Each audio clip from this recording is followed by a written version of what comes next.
Good morning, everyone. My name is Anna, and today is Monday.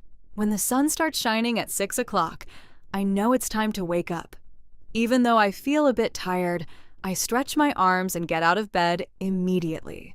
First, I drink a glass of fresh water to wake up my body. In the bathroom, the cool water on my face feels amazing. After brushing my teeth with minty toothpaste, I look in the mirror and give myself a big smile. It's going to be a great day. Moving to the kitchen, the wonderful smell of coffee fills the air. While the bread is toasting, I quickly eat a sweet apple because breakfast is very important. There are 5 new messages on my phone from friends, but I decide to reply to them later. Now, I need to get dressed. After opening my closet, I choose a blue shirt and black pants. They look professional together. While putting on my shoes, I realize my keys are missing. I look on the table and under the sofa. "Oh, here they are," I say.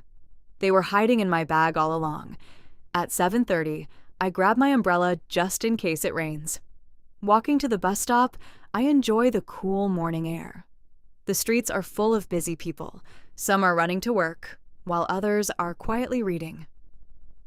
When the bus arrives, I find a comfortable seat by the window. Watching the city go by is relaxing, especially with some English music in my headphones. It is a fun way to practice my listening skills. Once I arrive at the office, I greet the kind security guard and take the elevator to the 5th floor. My desk is right next to the window, which I love.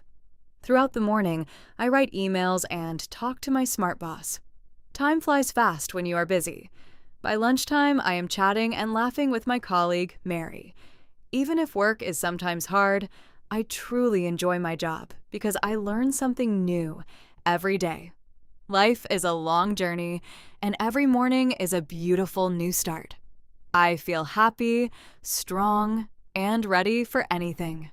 I hope your day is just as wonderful as mine. Keep practicing your English and see you next time. Goodbye for now.